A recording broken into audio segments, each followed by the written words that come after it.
Sumergimos en una de esas palabras que, a ver, escuchamos hasta el cansancio. Innovación. Uf, sí. Pero vamos a quitarle todo el polvo de marketing, las frases de cajón, para entenderla como lo que es, un proceso estructurado, medible y, en esencia, el motor del crecimiento. Y para eso, no hay mejor guía que nuestra fuente de hoy. Exactamente. Tenemos sobre la mesa el Manual de Oslo, que es la referencia internacional desarrollada por la OCDE y Eurostat para entender y medir este fenómeno. Así es. Así que nuestra misión es entender a fondo qué es eso de innovar hoy para una empresa, yendo mucho más allá de, no sé, la idea romántica del inventor en su garaje. Vamos a desglosar el marco que usan los expertos. Y es un marco que cambió las reglas del juego. Fíjate que antes de este manual, cada país medía la innovación como le parecía. Entonces era imposible comparar nada. Claro, un caos. Totalmente. Lo que logró el Manual de Oslo fue crear un lenguaje común. Ahora, cuando una empresa en Corea y una en México hablan de innovación de proceso, están hablando, bueno, de lo mismo. Y su visión ha evolucionado mucho para reflejar cómo funcionan las economías de verdad. Perfecto, pues entremos en materia. Arranquemos por la pregunta del millón. ¿Qué es exactamente una innovación según este manual? Porque al leerlo me di cuenta de que la definición es mucho, pero mucho más amplia de lo que uno cree. Lo es. Y es totalmente intencional. A ver, la idea era escapar de la trampa de pensar que solo las empresas de tecnología innovan. Ajá. El manual la define como la introducción de un producto Un bien, un servicio. o de un proceso que sea nuevo o, y esto es importante, significativamente mejorado. Ok. Pero no para ahí, ¿eh? También incluye un nuevo método de comercialización o incluso de organización aplicado a las prácticas del negocio. Ok, a ver, vamos a desempacar eso, porque hay dos ideas ahí que son potentísimas. La primera es el requisito mínimo. Sí, Para que algo se considere una innovación, el manual dice que solo necesita ser nuevo para la empresa. y esa es quizá la distinción más importante de todo el texto. No tiene que ser una novedad mundial, ni siquiera nacional. ¿En serio? Si una empresa adopta una tecnología o una práctica que ya existe en el mercado, pero que es nueva para sus operaciones, está innovando. ¡Wow! Y esto es clave porque nos dice que el verdadero impacto económico no viene solo de la invención pura, sino de la difusión del conocimiento. Un momento, entonces, eso quiere decir que, no sé, el panadero de mi barrio, que instala un software de inventario que existe hace 20 años, ¿Sí? está conceptualmente en la misma categoría que una farmacéutica que descubre una nueva molécula. A mucha gente eso le sonaría a herejía. No, ¿eh? Puede sonar así, pero es fundamental para entender el crecimiento. La economía no avanza solo con los saltos cuánticos de unas pocas empresas de élite. Claro. Avanza con la mejora constante de miles y miles de empresas que adoptan mejores prácticas. El manual pone el foco en la adopción porque ahí es donde ocurre la transformación a gran escala. Entendido. Y el segundo punto clave que mencionaste es la palabra introducción. O sea, una idea brillante en una servilleta no cuenta. Para nada. La innovación es acción. Ocurre en el momento de la implementación. Ok. Un producto nuevo se considera introducido cuando llega al mercado. Un proceso nuevo cuando la empresa empieza a usarlo de verdad en sus operaciones. Sin implementación, solo hay una buena intención. Y esa idea de que la innovación es tanto creación como adopción, me suena que no es algo nuevo, ¿verdad? Tiene raíces más profundas. En absoluto. El manual, se inspira claramente en las teorías del economista Joseph Schumpeter. Ah, claro, Schumpeter. Él fue quien popularizó la idea de la destrucción creadora, ese proceso donde las nuevas innovaciones hacen obsoletas a las viejas industrias. Para él, ese era el motor del capitalismo, y no distinguía entre un invento radical y la aplicación novedosa de una idea ya existente. Es un cambio de paradigma total. Y si la definición es tan amplia, debe haber muchas formas de innovar. ¿Cómo ordena el manual este universo? Lo ordena en 4 categorías muy claras, que son las que permiten medirlo de forma sistemática. Las 2 primeras son las que todos tenemos en mente. La primera, la innovación de producto. Que es básicamente lanzar algo nuevo al mercado. Exacto, la introducción de un bien o un servicio nuevo o significativamente mejorado. Y mejorado puede significar muchas cosas, ¿eh? Como por ejemplo, Mejores especificaciones técnicas, materiales más eficientes, un software interno más potente o incluso una mejora en la facilidad de uso. Pensemos en los celulares. Cada nueva generación es una serie de innovaciones de producto. He entendido. Y la segunda clásica es la innovación de proceso. Esta es más invisible para el cliente, pero puede ser igual o más revolucionaria para la empresa, ¿no? Totalmente. La innovación de proceso es la implementación de un método de producción o de distribución nuevo o significativamente mejorado. ¿Qué tipo de cambios incluye? Puede ser un cambio en la maquinaria, como robotizar una línea de ensamble, o un nuevo software que optimiza la logística de entrega. El objetivo casi siempre es producir más rápido, con menos costo o con mayor calidad. De acuerdo, producto y proceso son los sospechosos habituales.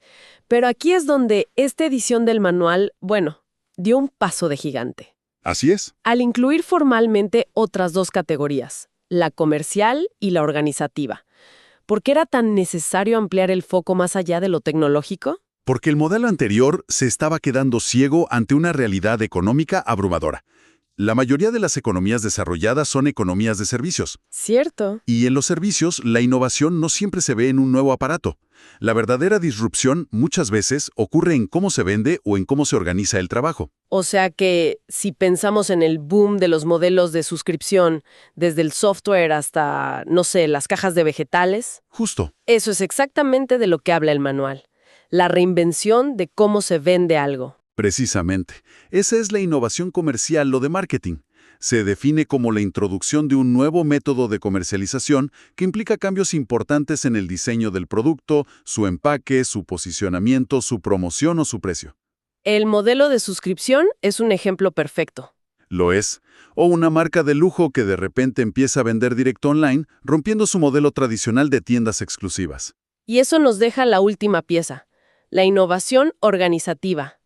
Esto me suena a lo más abstracto, pero quizá lo más profundo. Es el cómo trabajamos. Es el motor invisible de todo lo demás. La innovación organizativa es aplicar un nuevo método en las prácticas del negocio, en la estructura del lugar de trabajo o en las relaciones externas de la empresa.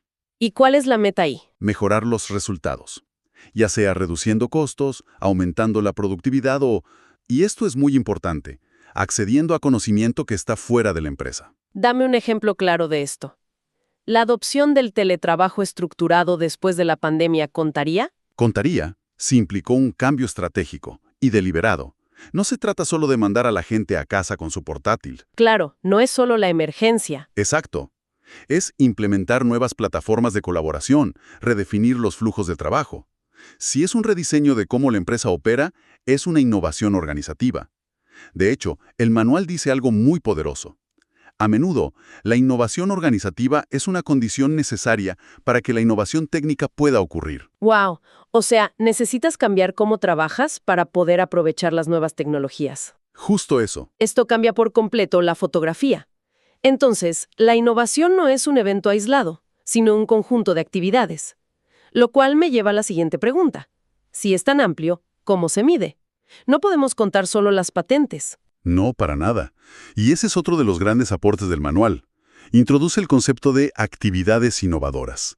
En lugar de medir solo el resultado final, propone medir el esfuerzo. El esfuerzo. Sí, las actividades innovadoras son todos los pasos científicos, tecnológicos, organizativos, financieros y comerciales que, real o potencialmente, conducen a una innovación. Es decir, todo el trabajo que hay detrás, incluso si al final el proyecto no funciona. Exactamente. Y eso es crucial. La I+D es solo una de esas actividades, pero también lo son la adquisición de maquinaria, la formación del personal para usar esas nuevas herramientas, el diseño industrial, los estudios de mercado. O sea que se mide todo el proceso. Se mide todo el proceso, incluso la compra de conocimiento externo, como licencias o patentes. Con esta idea, el manual puede entonces clasificar a las empresas de una forma mucho más matizada, ¿no? No es solo innovadora o no innovadora. Correcto. Define a una empresa activa en innovación como aquella que ha realizado cualquiera de estas actividades durante un periodo determinado. Y esto es muy importante. Lo es incluso si el proyecto fue abandonado o si todavía está en proceso. Claro, porque el esfuerzo cuenta. Medir el esfuerzo nos da una imagen mucho más fiel del dinamismo de una economía. Nos muestra cuántas empresas lo están intentando. Y también nos permite entender el por qué. Supongo que el manual no solo mide qué hacen las empresas, sino por qué lo hacen, ¿cierto? Sí, y los organiza de una manera muy lógica. Distingue entre objetivos orientados a la demanda y orientados a la oferta. A ver, Los primeros, que suelen estar ligados a innovaciones de producto y comerciales, son cosas como aumentar la cuota de mercado, abrirse a nuevos mercados o reemplazar productos que se están quedando viejos. ¿y los de oferta? Imagino tienen que ver más con la eficiencia interna. Justo. Los objetivos orientados a la oferta se centran en reducir costos laborales, mejorar la flexibilidad de la producción o cumplir con nuevas regulaciones. Interesante. Y tan importante como medir por qué lo hacen, es medir por qué no lo hacen o por qué fracasan. El manual también identifica los obstáculos. ¿Y cuáles son los más comunes? ¿Dinero? El dinero es uno grande, los costos demasiado altos, la falta de financiación externa, pero también la escasez de personal cualificado o la incertidumbre sobre si la gente comprará el nuevo producto.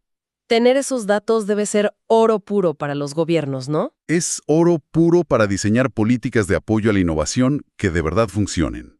Todo este marco suena muy robusto, pero uno podría pensar que está diseñado con una empresa alemana en mente.